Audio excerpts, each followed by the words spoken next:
When looking at felonies generally, as a criminal defense attorney, if an individual is going to plead guilty to a felony, there is what's called a felony plea transcript. So a felony plea transcript is a series of questions that a judge will ask a defendant as they are entering a plea, whether it's a plea of guilty, whether it's a plea of no contesto, whether it's an Alford plea.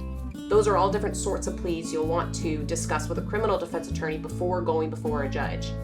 Now, regardless of the type of plea, if you're pleading to a felony, you're going to enter into a plea transcript.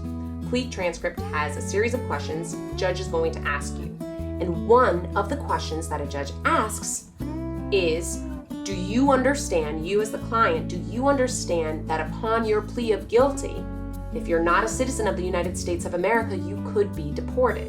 So one of the things I need to advise my clients, if they're pleading guilty to a felony, is that if they are not documented or if they are not a full citizen yet, so maybe they have DACA or green card, but they're not a citizen yet, that they could be deported.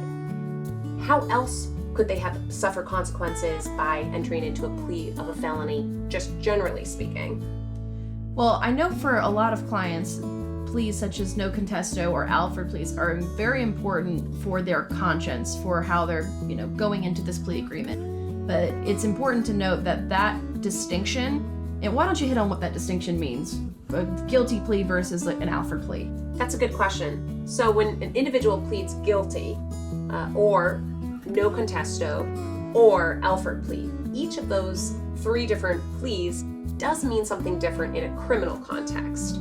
So for example, a guilty plea is a client is admitting guilt, straight off just saying that I am guilty of this offense. If the client decides to plead no contesto, what that means is the client is saying I'm neither guilty nor innocent, but facts and evidence support my plea of guilt. In an Alford plea, that's one of the most nuanced type of pleas an individual could enter into. In an Alford plea, an individual is saying, I'm completely innocent. However, there's enough evidence in my case that if I went to a jury trial, or if I had a trial, I would likely be found guilty. So an individual chooses to enter into that and be found guilty by the judge, but they're claiming innocence. Exactly. So although those are three different ways of pleading and being found guilty of a crime, does that have any impact on immigration status?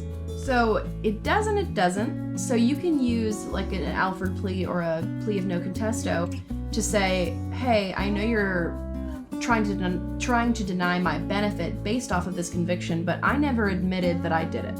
Right. However, it can also work against you because a crime involving moral turpitude or can be something that has to do with, like I said earlier, the sentencing, how long you're sentenced, aggravated felonies as well. So if you're convicted of something under an Alford plea, or you plead under an Alford plea and you serve 5 years, you're automatically going to be deportable whether or not you accepted, responsibility factually for the events that unfolded.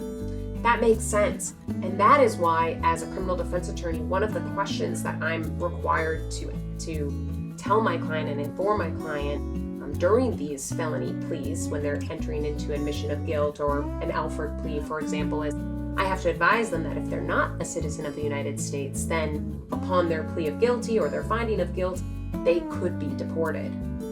Absolutely. And it's a really nuanced conversation, which is why it is important for people in your practice area and mine to work together so closely, because you're an expert in yours, I'm an expert in mine, and I know that working together is a lot easier than us having to practice two distinct types of law.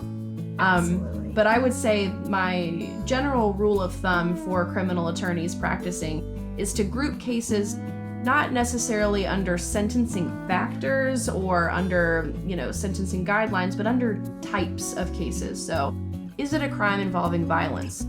That's more than likely going to be a crime involving moral turpitude and potentially an aggravated felony. Is it a crime involving a sexual offense? That can affect your status, even if you're a citizen. That can affect your benefits.